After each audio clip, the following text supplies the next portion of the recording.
filmmaker for the past 20 years and an arts educator for the past 15 years. His goals are to create films that tell compelling stories of human triumph with visually arresting production values, and an arts educator to find common ground between professional filmmaking and instruction, collaborating on story and film with youth and artists for tomorrow.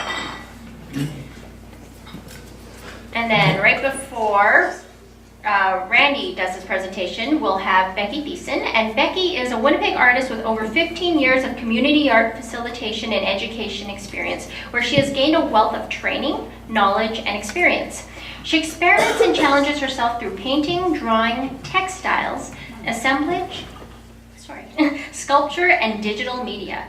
Participation through community arts, collaboration, and concept that everyone is an artist has led to her facilitating dynamic large-scale group pieces that have engaged the most unengaged.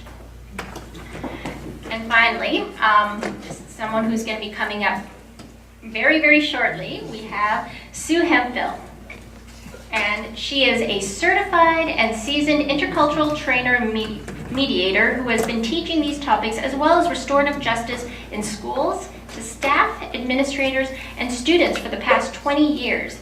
Sue's artistic education and practice in theater and music through the Sue's artistic education and practice in the theater and music, though she collaborates with professional artists from all artistic disciplines in projects and events. For 5 years, Sue was program consultant with the Manitoba Arts Council. During this time, she developed and managed the Artist in Community Residency and Community Connections and Access Grant programs. So, we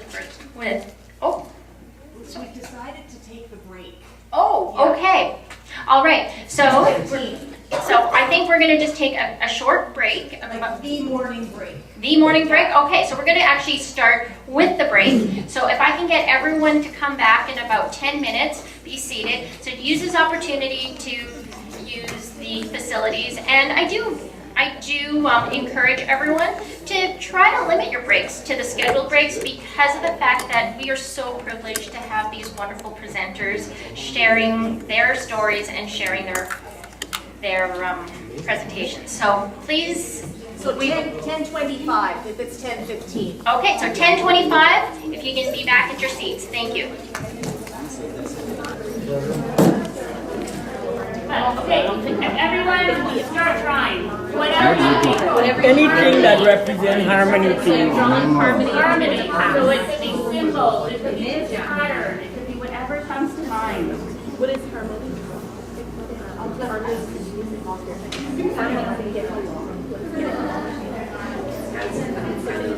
Can you draw a knife again? It feels good, right? Like it feels How do you draw a knife? And then you put a circle around it.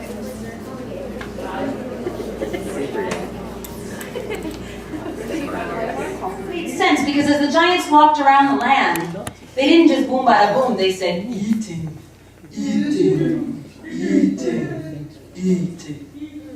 Now there was one community, I don't know which one it was, the story that doesn't tell us, it's kind of like a legend, you don't always know exactly where, but you know that it's somewhere in Ireland. Thank you for reminding me of the story this morning. They built a really tall barrier. But as the giants approached, the ground was shaking, the barrier looked like it would tumble. And the people were trembling as they heard the boom, bada boom, and the eating, eating, eating.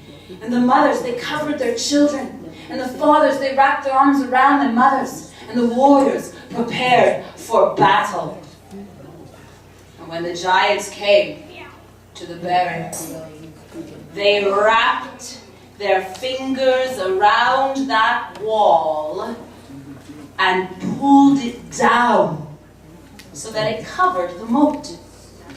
Then those mighty giants smiled and said, "Nice bridge. We've come to invite you. Tonight there is a feast, and together we will be eating." And that's the end of the story.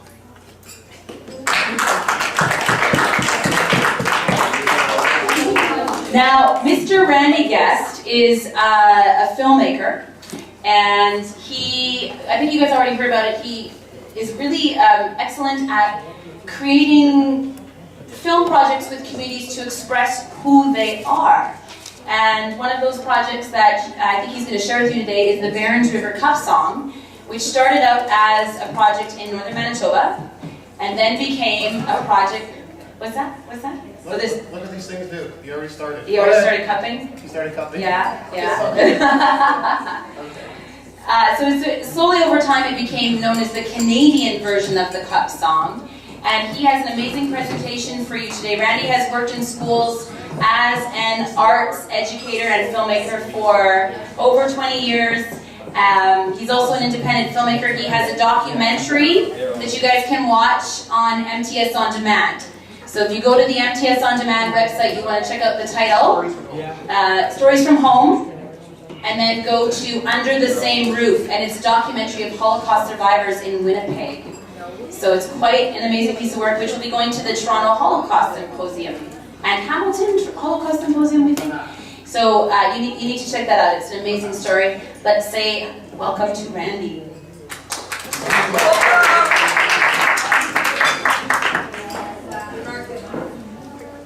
Wow.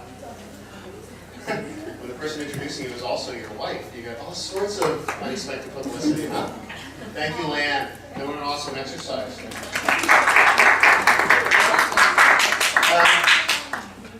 So, with Esau's permission, I would like you to introduce Jan, give her a moment or two, and I can follow up on what she has to say. So is that okay? Go ahead. Okay. So I'm going to introduce Jan Skeen, who is here to talk to you about the Arts and Cultural Industry Mentorship Program. Correct. And, you know, if I would just say this, one of the things I was thinking about at lunch when, Jan showed up and I knew that she was taking over the program this year, and, Doug Risk was the keynote speaker this morning, etc. I was thinking about the title of this organization and the word foundation. I love talking when I talk to students at the presentation at ACI or other programs I do through the Winnipeg Film Group about how we work on these programs with people who we've connected and crossed paths with so many times in so many different ways over the years. And the arts is a foundation for so many different things, not just learning, not just multiculturalism. Jan just took over the program a couple months ago, ACI. And as it so happens, I know Leanne and I constantly in our work. We've already known Janet for I don't know how many years. I know her as an actor. I know her husband as a stunt coordinator, and sons, both. So the arts and the artistic community is a foundation for many things, and amongst them, most prominently, relationships, right? So Jan's going to talk to you about ACI, and then I'll tell you how I'm connected as it so happens to that program. Okay, wow. Thank you. Let's put my little poster here. Thanks very much, Randy, and also just thank you for inviting me today. Just very quickly, because I know you guys have a lot to do, Arts and Cultural Industries is an organization that is geared towards people who are actually looking for a career in the arts. And a career in the arts is actually possible, as Randy mentioned. I'm an actor. My husband's a stunt coordinator. I have two sons who are stunt performers. I have a daughter-in-law who's an actress on two television series right now. I have many, many friends who work in this industry as writers, authors of books, of plays, dancers. There's so many different disciplines. I'm not even going to go through them. But what I want to tell you about today is our mentorship program for youth 16 to 19. I know you guys are a little bit probably. Is anybody 16 in the room? Oh, come on, I know some of you teachers are over 16. Just kidding. So what are you, mostly 15? What's the age group? 14 and 15, okay. So this is something maybe for the future, but we will actually take kids that are a little bit younger if you're extremely conscientious about what you want to do. We have a creative writing program, a filmmaking program, and a music management, promotion, and design program. Randy actually teaches the filmmaking program. It's quite a commitment. It runs from January to June. It's one night a week, and some of them are every second week, the creative writing one is. But at the end, you come up with a published anthology of work in one, a film, and what's the final one? It's a CD, a compilation. So, and again, you meet so many interesting people who are also of the same mind as you. They are interested in making a career in the arts. So I'm just going to leave these out on the desk out there. If anybody's interested or interested for the future, arts and cultural industries is kind of your stepping stone into the arts as a career. And we have mentorship programs for 20 to 24-year-olds. So even if in 8 years you go, oh, I remember that lady talking about a mentorship program where you can actually say, hey, I think this Randy Guest guy is a really neat guy. I'd like to spend 6 months hanging around with him. You come to me and, as a partner and say, can we be a mentorship partner? And we can hopefully make that happen for people. So I hope that is just a little bit of information. Is that enough information? That's pretty cool. You guys got- Or Becky or Sue. or Becky or Sue, yeah. And, well, there's men, I just use Randy. Yeah. One example, the giant world of artists. There's so many artists. Not being competitive. Yeah. Another thing I just want to say, because I'm reading this poster too. Creative Foundation, developing better youth for a better tomorrow. I actually have to say that I don't know any artists who aren't the best people that I know. They're all amazing humanitarians, individuals, caring parents, caring friends. It's a wonderful community to belong to. Thank you. You're here. Okay, I'm actually going to be here on the podium talking with a mic for a couple of seconds, and then I'm just going to get down the floor and get actively involved. The first thing, so much of what I do for the first little while is not going to be about multiculturalism necessarily, but what I teach when I teach filmmaking can lead to concepts and projects and initiatives that can be about anything, anywhere. So for me, film, one of the things I like to say about filmmaking is that virtually anything, literally, can be turned into a script or a story that can be filmed. That's one of the things that I love the most about this art form. And in my travels and through my workshops over the years, I have found myself involved in projects that while I am teaching filmmaking at the forefront, the result and the product is often very much connected to cultures and different people and perseverance in communities and so on and so forth.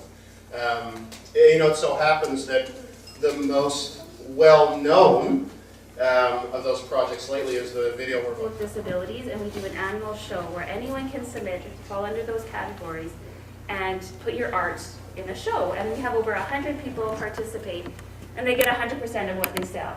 Usually in galleries will take about 40% of what your art piece sells for. So it's pretty important when an artist gets 100% of what they think their art is worth. That's coming up in November, actually. Graffiti art programming in Art City are for youth. And we offer all sorts of art programs around the city, and they are always free. I know at Portage Place, Graffiti Art has Studio 393, which focuses on like hip hop and rap and just different urban arts. And it's in the mall, and it's free for anyone to come and participate in. In Art City, I've been involved for 15 years. And does anyone know where that is? It's in the West Broadway neighborhood. Yeah. And it's an art studio where anyone can come, and as I mentioned before, it's free for anyone, all ages. That's open to everyone, and we get all sorts of things. So, the founder of Art City, she's an internationally known artist. Her name is Wanda Coop, and she lives in Winnipeg. She's a hero of mine, and one of her pretty important statements that she says is, we are not necessarily making artists, we are giving people the opportunity to think creatively. And my feeling is that if you can think creatively, you can survive almost anything. So sometimes it's hard to think of yourself as an artist, but if you think of yourself as thinking about problems creatively, I think for all of us, I know in my own personal life, that's how we deal with all sorts of things that happen. So when I go into my art spaces, there are a number of things that I believe and a number of things I want to share in that studio space. So I believe that if you want to be an artist, you can be an artist. And I don't think that art is someone who can technically draw, someone who draws like a very good picture of a face. I think art can come in so many different forms. in abstract forms, in like squiggles, in like, you know, so that's one thing that I want to share with everyone, that if you want to be an artist, you can be an artist. And the collaborating, not competing, that's really important to me too. I do not believe in art contests at all. I do not think that's fair. I think like if you want to create, if you want to express yourself, just do it. It's not a competition. So yeah, in my studio spaces when I do my community art, we talk about sharing spaces, sharing our ideas with each other, and then sharing our art. And as I mentioned before, art comes in all forms. So I'm just going to show you some pictures. Oh, I forgot about this slide. And then through all these practices, we can see the benefits. Different people's cultural expressions come out. You know, like we take a creative direction or our vision, like we get inspired by others. The interaction between each other, I saw it happening like crazy all over these tables. And then inspire diversity, right? Our different cultures that we learn to share and experience with others. I need some water. So, this is in a gallery called Ace Art. It's in the Exchange. And we did a workshop where we had, for 1 week, we had different groups coming in, and the theme was, what is in your brain? And so, we had all the supplies out, whatever they wanted, and we just asked the students, what's in your brain? And then they created. And it was incredible because everyone was working, everyone was busy, and this is what we came up with. Beautiful. That's just another image of it. So you can see they used all the space and all the materials. Yeah. And that's just a close-up. I thought that was really sweet. That was hanging from the wall. Okay. I worked in an elementary school called Champlain, and one day I had all students come to my class, and we had them come in different shifts, and they added to their school and what they thought needed to be in their school. So that was like a 4x8 sheet of plywood, so it was a pretty big piece. It was just a regular day at Champlain School is what I called that piece. This is in, I think this school was Nijimakwa in the North End, and I came through learning through the arts as an artist. And we just we had themes, we had books, and the kids looked at books and made pictures out of that using felt. In one moment, the teacher, she was like, there's a lion in here. Yeah, because they're all working and creating because they've been encouraged. So this is just another picture of the students. So I'll just go through it. This is at J.D. Mitchell Elementary School. We did a paper making workshop, and then out of the paper they created cards.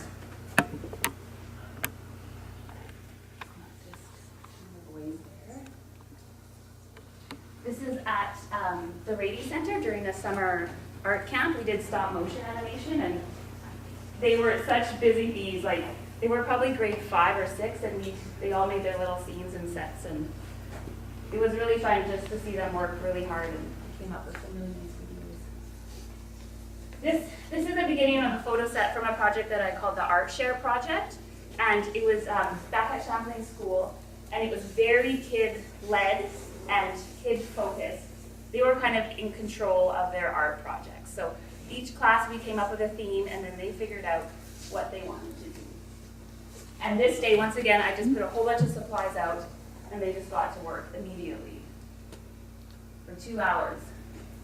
He's making a little diorama of this computer room. Some pictures. Kids working hard.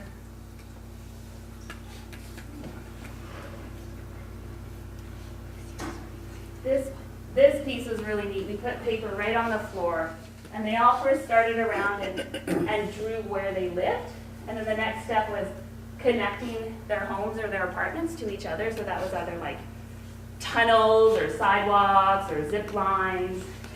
And then using that piece, all those pieces from that school, in the Ace Art Gallery again, we got to exhibit it, and the students got to come. So that big piece on the floor was actually, we took photographs of it and then blew them up so you could really see the amazing detail. So they also used magazines and collage. And so, yeah, we got to hang it in an art gallery, which is really exciting. This was their school in diorama form. And this is the grade 6 class, the oldest class in the school. They really wanted to sew toys, so that's what we did. And then we made this huge cloud, and it was supposed to be a symbol of like their dreams, but they were still kids, and anyways, they had all sorts of ideas in there. And then a couple summers ago, I did an art camp in Point Douglas, which is the neighborhood that I live in. And we just spent the whole week drawing and making all sorts of different art projects. This actually, I forgot to bring the pencils to the park. And they were so smart and creative and just used sticks and leaves to start drawing. So they saved the day. This is just another example. Some more pictures of the students.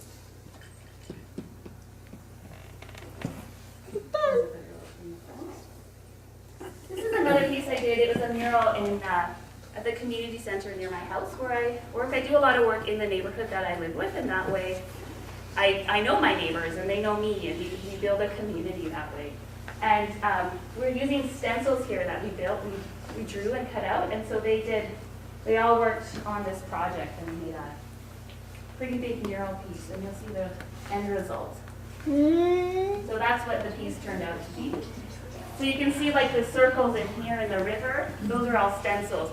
And so stencils are a really great way. If you don't feel like you can draw, you can roll, you can roll a paint roller, and that way you can contribute to the piece.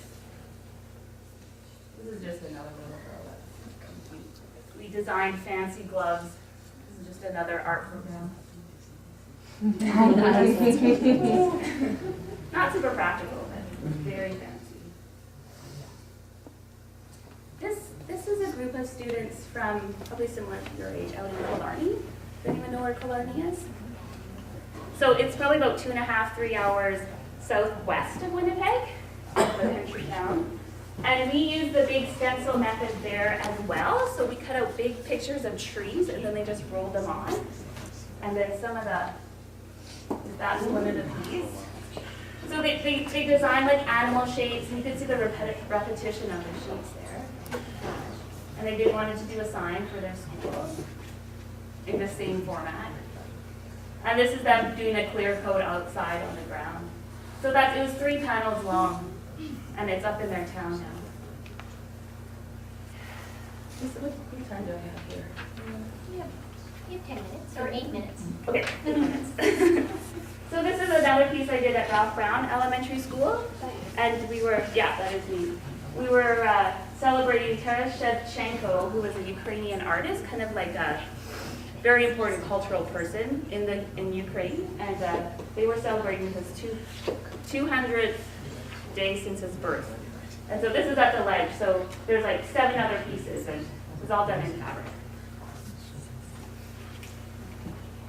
This is at Turtle Island Neighborhood Center, where I also work sometimes.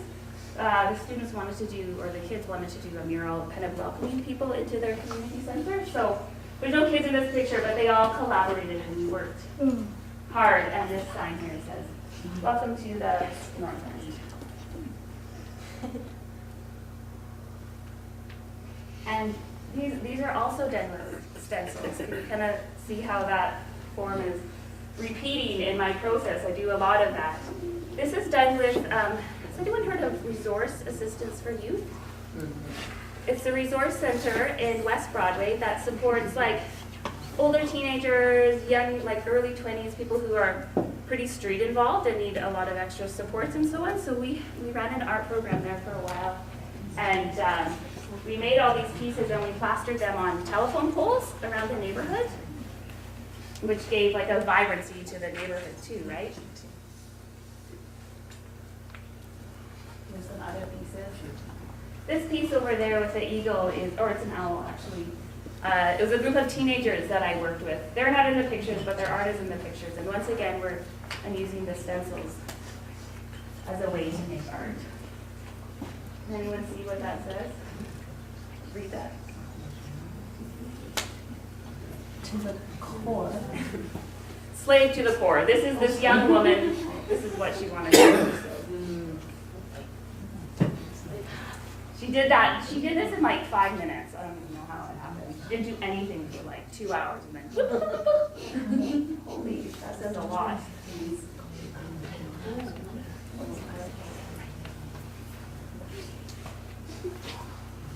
Some of those kids that I work with are sometimes gang involved, and so a lot of their thoughts and ideas also come.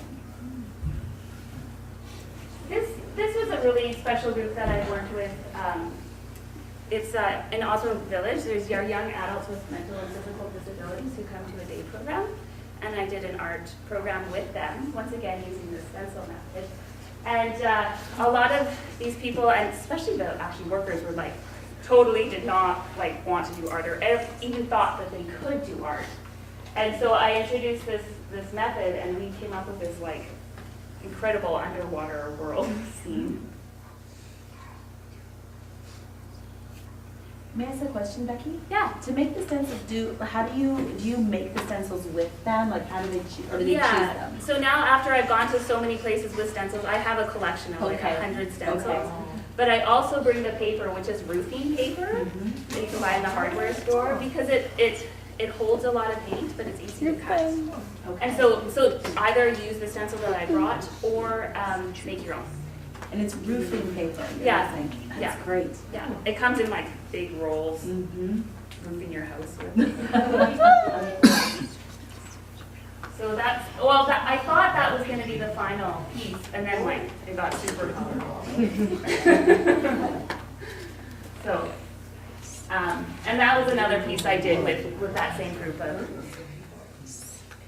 So it's all sorts, like sometimes we think of culture as being just like our ethnicity, but culture comes in so many different forms, like Sue was saying, right? So that multicultural, our abilities, our age is a culture we have for a while.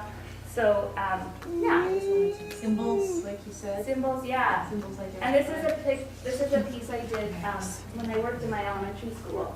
A lot of the moms, we learned how to make star blankets together. And so each one of us did a separate diamond, and then one of the moms took it home and she sewed it all together, all done by hand, hand sewn, and then had an auction and made money for the school. So that was neat. That was a really great sense of like building harmony in that school for sure. It was really great. all ages in that one? No, just parents, just moms and grandmas.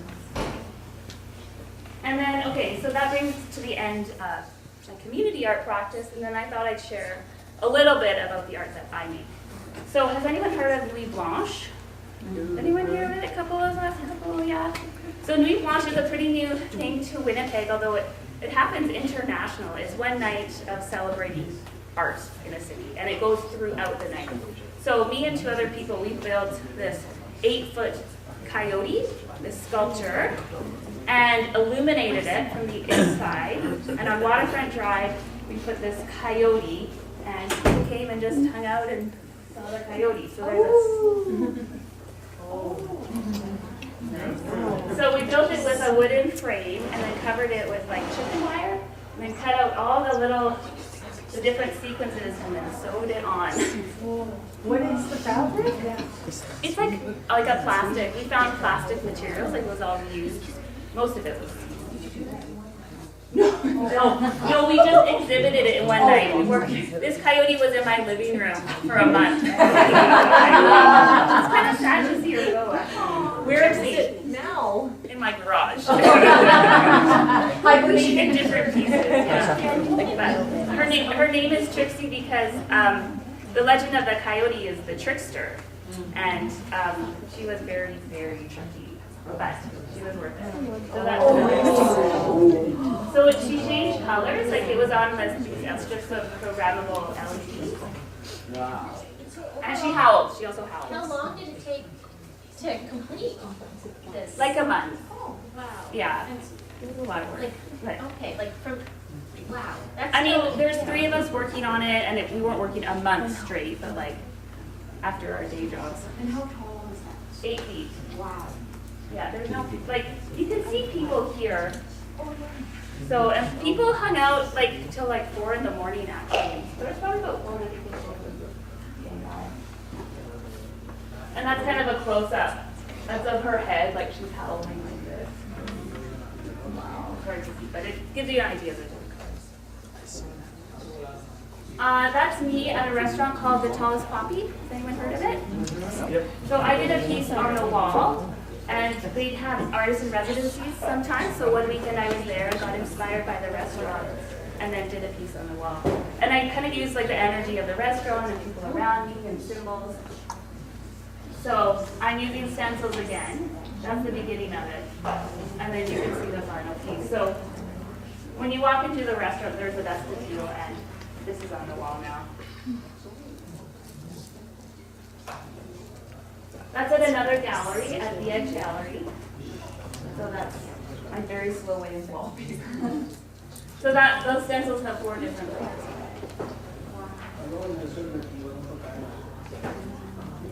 Yeah, that's the final. And then there's some other pieces that I've done. I use a lot of textiles. I use wood, like build things, like draw, sometimes paint. And this last project that I'll talk to you about is I'm working with a woman from Nigeria through the Immigrant Center, and through the province of Manitoba, we're talking about just celebrating other people's way of parenting and the benefits that they have. So we're making different cards to give out to people as training pieces. So these are just in the beginning stages, they're not finished, but she was telling me the importance of carrying your baby right on you, not pushing them in a stroller, and that creates a bond. And I first did my painting and I had the baby in the front, and I showed her, and she's like, we don't carry our baby on the front, we carry our baby on the back. So that was my mistake. And then these are just some other things that she's shared with me. Teaching moonlight stories, which I thought was really beautiful. She talked about her village, and before bed, the kids would gather and hear stories, always under a tree, she said. And then respect, about that respect between your elders and your little ones. So that's me. That's the final shot. That's late at night. What's on your face? No, that was when we disassembled the coyote and took it home. So there you go. That's me, building harmony.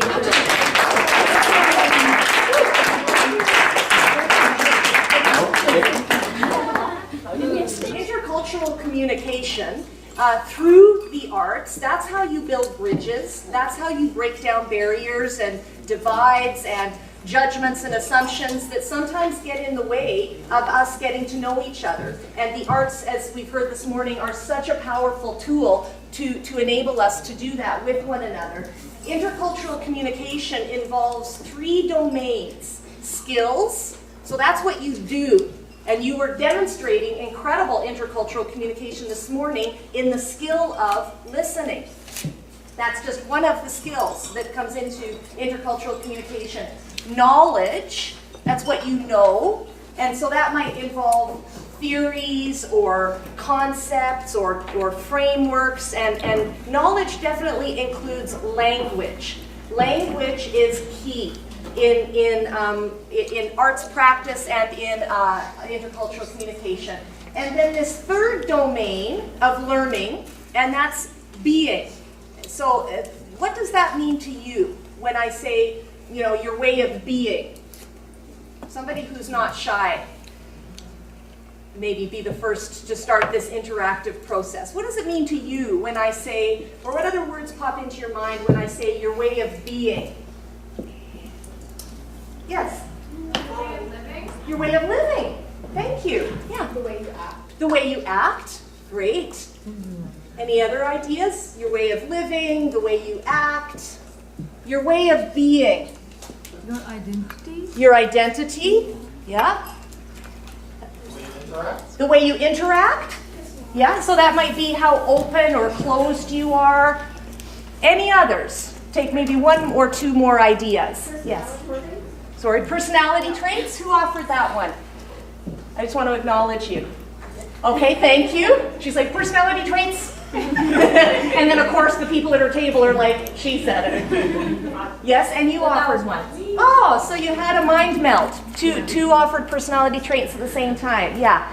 For me, what I would add to this notion that's more abstract than what we do and what we know, this way of being, I think of it as our energy or our attitude, our orientation, the energy that we walk with. We heard words about attitude this morning: openness, curiosity, acceptance. Any other words that we heard that were kind of attitude words this morning from any of the speakers? Okay, no problem. We'll keep going. Okay, so my remote doesn't work, so even though we can see it, I have to move over here to move it up ahead. So we're going to begin with a warm-up, and this is an opportunity to stand up. If you'd like to move around, you can stand up, and that's my encouragement, that you do stand up when I read out these factors. But if you don't want to stand, or if standing up a lot is a problem for you, then you can just put your hand up. So it's hand up or stand up. And what we're going to do is identify some of the diversity factors, the cultural diversity factors that are in the room. Some of them, like I disclosed, one of my diversity factors was that I have a disability. Some of our cultural factors are obvious and known to people. I'm a redhead. That's obvious. I could change it. It kind of puts me in a bit of a group.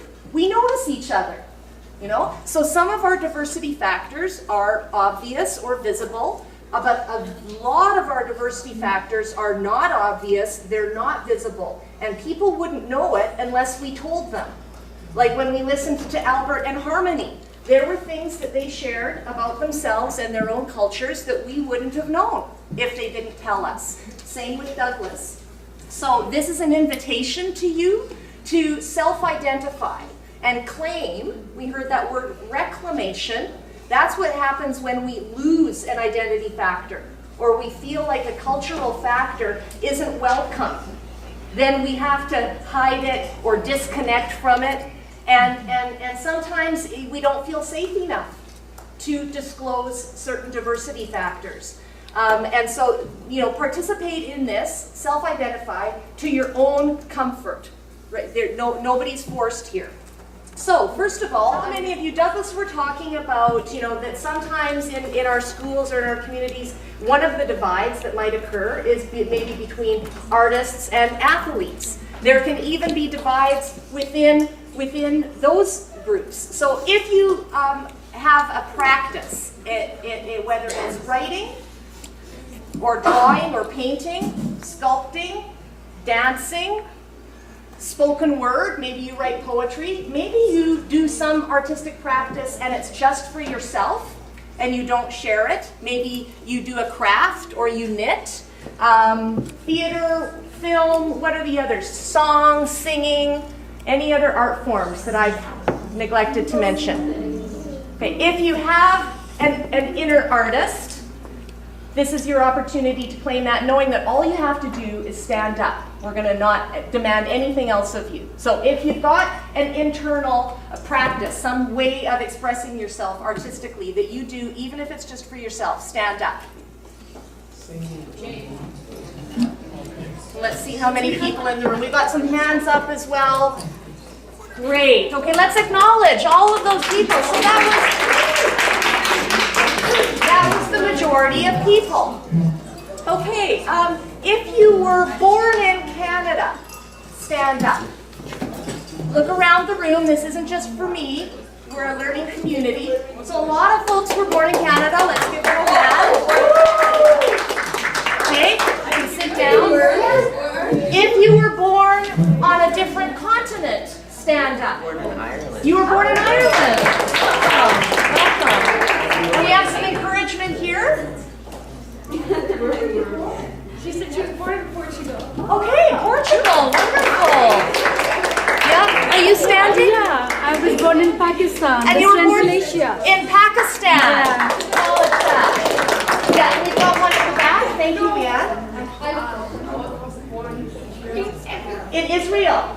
Oh, wonderful. Welcome here. So where we are born is one one of our cultural factors. But it's not limited to that. We also have nationalities. We sang the Canadian anthem this morning. That's an example of nationality. We all come from families or have households that we live in. So let's look at birth order. If you kind of consider yourself a middle child, which means maybe there was somebody elder to you and somebody younger than you. All right. Okay, that's a common Great. And I love that. Wonderful. And we heard this morning that Harmony told, in just one sentence, described an identity transition that they have gone through in terms of how they identify their gender. So, cultures are constantly evolving and growing and changing, and that's necessary. Some things get left behind and we reclaim them. Some things get left behind because we progress beyond them. And then sometimes we are adapting and assimilating. And so what did we hear? What was Harmony's way now, present day, of self-identifying their own gender? Does anybody remember something about it? Doesn't have to be perfect, but something about what they said? Yeah? I remember him saying that you decide what gender he is. You decide. Yeah. Yeah, because they've had this journey of trying to fit one thing or another and feeling like neither of them are, really capture it. Neither of them are me. And that's sometimes the position that we're in as cultural beings, is we feel like we have to be one thing or another. And the thing that's so beautiful about the arts is the arts just lends itself to, you can be anything. And everybody has a place. And you can find your way of expressing yourself.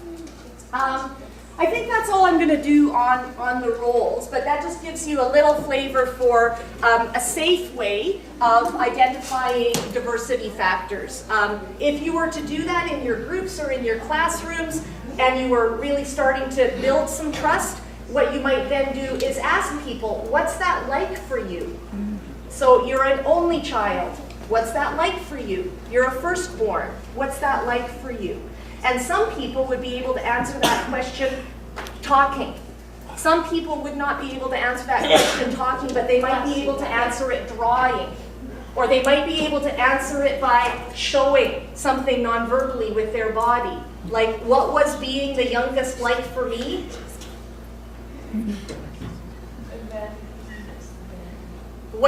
That's my message to you, non-verbally, about what being the youngest in my family was like for me.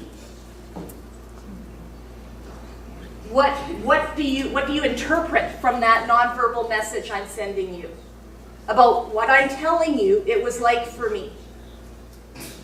Any guesses? Fun. Pardon me? Fun. Fun. I guess the look on my face was hidden, but this was the look on my face. I think you're bombarded. Don't like it? Yeah, bombarded. Bombarded? A lot of work. A lot of work? So it might have looked like, am I carrying a burden? Not happy. Any other ideas? Not happy. Not happy. Yeah, so some of our cultural factors we feel good about and we have good experiences with and through them. But other diversity factors that we have maybe haven't been as positive. And in those times, that's where we might have some healing to do, and the arts can be really powerful for that as well. So that because as Albert was talking about, the seventh direction is us inward. And our first intercultural relationship is our relationship with ourselves. So in order to be able to be curious and open and inviting and play and exchange with others, we need to know ourselves and be constantly discovering, and the arts can be very powerful for that as well. So I've touched on just a few diversity factors. When you hear the word culture, what other words come into your mind? Or what are other parts of culture? And you can just call them out like popcorn. And how do popcorns pop? How does that happen? Very rapidly. Rapidly. Yeah, thank you. What else? All at the same time? No. No, different times. So you guys be like kernels of popcorn and pop your ideas, say them nice and loud, and I will try and keep up with you. Background. Language. I make popcorn, it's my comfort food, so I'm shaking you up. Clothing. Clothing. Dress. Race. Race. Religion. Food. Religion. Food. Traditions. Holidays. Holidays. Diversity. Diversity. Festivals. Dance. Festivals. Music. Festivals. Other aspects of culture. Dress there, or you dress? Dress. Nationality. Nationality. Yeah. Societal norms. Societal norms. Could I also say something that might be taken, there's some gender bias? Gender. And I'm going to separate though. I'm going to like gender bias, and there's gender and there's bias. Yeah. What does bias mean?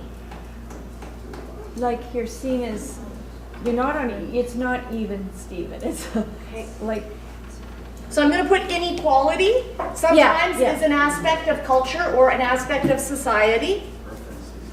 References? Is that what references? Oh, preferences. Yeah, so you're answering the question about bias. Yeah, when we have a bias, it's either for something or against something else. And biases come out in our language, in our speaking, by you'll hear it all the time. Oh, I like this. Oh, I don't like this. Well, that's your bias. That's your preference. Anything else that you can think of? History. History. I think we might have that. Beliefs? No, we don't. So I'm putting it near tradition. Beliefs. Geography. Geography. How does geography factor into culture? You're from certain places in the world. Oh, could be. So this morning, Albert was talking about being from a northern community, but also being in the urban center. So he's both kind of he's a hybrid. And a lot of us in present day, we have had to kind of become hybrids, or within ourselves fuse aspects of our history and what's going on in the present day. So geography could be urban-rural, or geography could be, I come from BC, that's where I originate. My mother grew up in a mining town, and so for me, having the history that I come from a mining background and mountain people, that means something to me. And when I meet other people with that history, instantly we feel connected. Any other ideas? There's still a lot more that we could. Education? Yeah, quite an important one. In terms of, and there's formal education and there's informal education. Parenting. Pardon me? Parenting. Parenting? Or family composition, like I talked about. In some cultures or in some communities, it's very normal. You talked about societal norm. It's very normal to have a multi-generational household. And in other cultures, it's very foreign to have a multi-generational culture, household. And one of the things that's interesting, that's kind of a pattern that human beings have, is when we don't understand something, or when it's different from us, or the way we would do things, we tend to judge. We tend to make negative assumptions. So it's easier. If I'm not from a household that was a multi-generational household, it's easier for me, even though I'm a good person. So good people do this. Naturally think, a multi-generational household, I don't know if I would like that. And I might just be thinking that to myself because I don't have experience with it. And I can stop there, and that's the danger point. If we stop at our judgments, then there's no potential for us to learn from each other or relate. So what we have to do is recognize our judgments. recognize our judgments about people and groups of people that are different from us. And as soon as we experience a judgment or assumption, we say to ourselves, oh, but that's the point. I don't know if I would like that.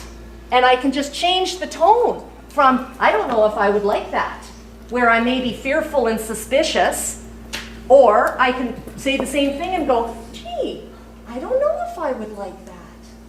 I don't know if I would like that. And as soon as I think to myself, I don't know if I would like that, and I engage my imagination and my curiosity, right away I'm open to discover whatever there is to discover about that difference. And you know what? Then I might have some experience with that, and then I might decide, you know what? I didn't grow up with a multi-generational household, but I've been curious about it, so I've spent some time in multi-generational households, and now I've switched my preference. Now I've switched my preference from thinking that the best way is a nuclear family to thinking that, no, you know what? I think I prefer a multi-generational household. So that's how being an intercultural and continuously growing, that's what we need to do. Okay. Well, what time is it? We have arts up there? We've got some disciplines. We've got dance, we've got music, food, culinary arts, clothing is also an aspect of arts. Visual arts. Festivals, I'll add visual arts. Film. What was that? Okay, I need to see where I'm at. And how much time have I got left, Melinda? It's 10:55 now, so you still have until 11:15. So I've got 20 minutes. 20 minutes. Sorry, you should just said that. Okay. I just did math in front of a group of people. That was a breakthrough for me. Okay, and I guess I'll add to this, abilities. Because sometimes there's things that we can know and do because we've had education. Sometimes there's things that we can know and do because it's just an innate, born ability. So do you think jobs? Income? Social tendencies. Pardon me? Social tendencies. Social tendencies? So I often describe myself to people, socially, I'm actually quite a hermit. And that might be a surprise for some people to discover because they might look at me and think, oh, you're a people person. If you can stand up in front of a group of people talking, you must be really a people person. And I am that. I love people, but I spend it in my work. And so to keep myself balanced and paced, I wasn't always like this. I had to mature and learn that to actually last and go the distance, that I had to kind of swing the pendulum the other way. And so you could be very gregarious and social, or you could be like a hermit, and that's not easy. Okay, I'm going to speak from here. Thanks, everybody. We've probably got about 10 minutes left together. So some beliefs that I want to share that are really positive beliefs. All cultures or people groups have good aspects to them and negative aspects to them. No culture is superior and no culture or people group is perfect. You might like your classroom, you might like your teacher, you might like your school. It's not perfect. Cultures evolve, that's essential. So here's a couple of definitions. Simply put, culture refers to a group or community where we share things in common. Experience, and that helps us understand the world. There are groups that we are born into, and we had some examples of that, and there are groups that we join. Okay, I'm going to move here. There's 3 metaphors that are commonly used for understanding culture. One of them is the onion skin. So how do you know how many layers an onion has? Can you know by just looking at it, even if it's in your hand, and looking all the way around it? No. What do you have to do? You have to cut it into half. Well, you could cut it in half, or you could peel it back. And that's kind of a more enjoyable way to discover. So the onion is a way of thinking about culture. The iceberg is a way of thinking about culture. We've kind of got the onion here. The iceberg. So I talked about the visible parts of culture, like food and dress And that is called the explicit part of culture. And icebergs, how much is visible above the surface of the water? 10%. So that is actually, what's visible is the smallest part of culture. Intrinsic is what's invisible. And we can change the visible parts, but it doesn't mean that we've changed the inside part. So sometimes when newcomers come to Canada, maybe in their place or country of origin, they might wear very bright colors. Men might wear dresses with pantaloon type things underneath. They might wear in every day, not for special ceremonies, a beautiful hat that has sparkles on it. And they may come to Canada and you know, when you come to a new place, whether it's to a new school or a new people group or a new country, we all want to fit in. We all want to belong. We all want to be accepted. And so sometimes we do things, we change things about ourselves in order to be accepted, in order to be understood.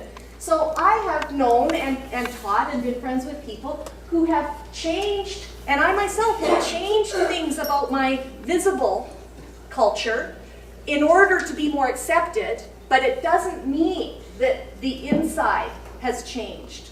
So that the iceberg is important to remember. And in my last 3 minutes, let me just decide what's the most important thing to do. So culture is learned, it's shared, it's individual, and it's group. It changes continuously, it's contextual, and every exchange with another is an intercultural exchange. So in Canada, that point of it's contextual. In Canada, I would occur like a fairly high assertive individual, which is why I can do this kind of work. Doesn't mean I'm always like that. I can also be passive and accommodating, but I've got a strength or a tendency to be high assertive. In Canada, I have lived in New York and New Jersey. And in New York and New Jersey, I don't occur as high assertive. Compared to the behaviors of people in New York and New Jersey, they look at me like a quiet, polite Canadian.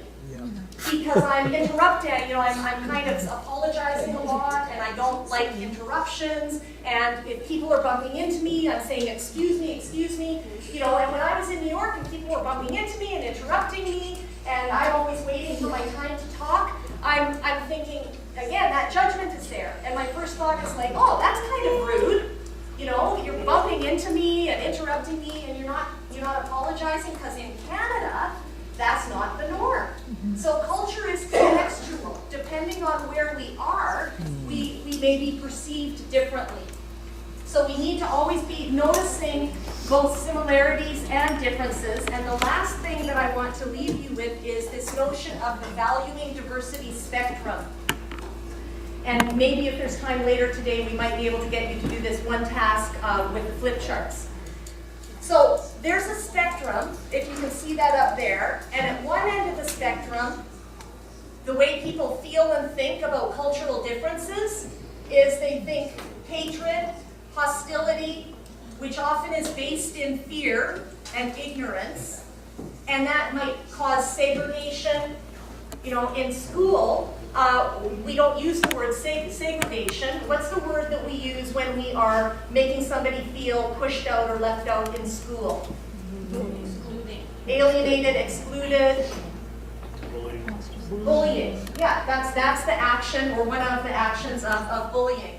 And that's where conflict and violence occurs at that end of the spectrum. Now, next to that, a bit more positive than that, it's not difficult to be more positive than that, we move to intolerance. So intolerance isn't hatred and hostility and aggression, but intolerance might be indifference, I don't care, or apathy, these people aren't important for that group, and so, you know, I'm not going to extend myself. So we want to be beyond intolerance. We even want to be beyond tolerance. And when I first started learning intercultural relations over 20 years ago, when you would be looking in schools and workplaces, being a tolerating environment, that was supposed to be the best aim, if we could just tolerate each other. But tolerance is not enough, because the kissing cousin right next door to tolerance is what? Intolerance, yeah. If I'm only tolerating you, really, I'm intolerant, but I'm stretching myself in my intolerance. So just being tolerant of each other isn't enough. Where we need to be in our homes, in our schools, in our communities, and in our workplaces is at that end of the spectrum of valuing diversity, recognizing diversity, appreciating it, welcoming it, and utilizing the diversity that's there. And when we have that end of the spectrum, that's when we have harmony and peace. So my task for you, I'm just going to tell you, because the teachers can do it with you when you go back to school, if we don't have time for it today, is to identify in your school environments, what have you got going on at each place along the spectrum? And finish up with, what more could we do in our day-to-day environment, in our classrooms, in our hallways, that keeps us at the end of the spectrum of valuing, appreciating, recognizing, and utilizing diversity. So the last exercise is going to take 1 minute. Who remembers and can reproduce how I felt? I communicated non-verbally how I felt. It's not my only feeling, but it's the predominant feeling about being the youngest. Stand up and try to reproduce what you remember me doing without me showing you. Look around, stand up, because this is a building block to the next thing. I want to see everybody doing it. Get it in your body. Okay? I'm not the youngest. Now I want you to think of a gesture that is about the welcoming and valuing and appreciating, and just do it with somebody next to you. So we're going to model it again. Do you have one in mind, a gesture, something you can do with your body that communicates that end, positive end of the spectrum? Yeah,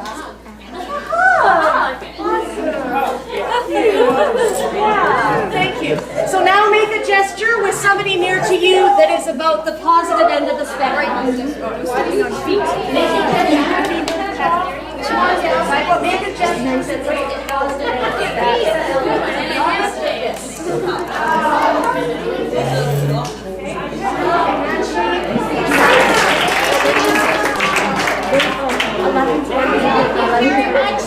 I hope you can all hear me. Okay. I'm going to take her lead and not use the microphone right now. So, if I can get everyone seated, again, thank you, Sue. And up next, we will have visual artist Becky Thiessen, who will. Do you need a couple minutes? I need 5 minutes. Okay, so 5 minutes. So, if you need. Oh, you know what? I think we have time to do a quick activity before Becky's ready for us. At your tables, every table has a piece of flip chart paper. I've got markers up here, so for those of you that like to pick this certain color or need to move a little bit, so one person from each table come up and get some markers. One or two.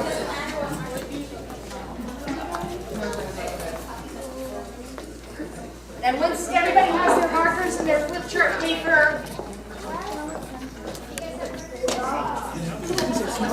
you've got an option for this activity. Option 1 is to make a mind map with all the words that we've used today. We're talking about culture. So you can make a mind map, a language map, or you can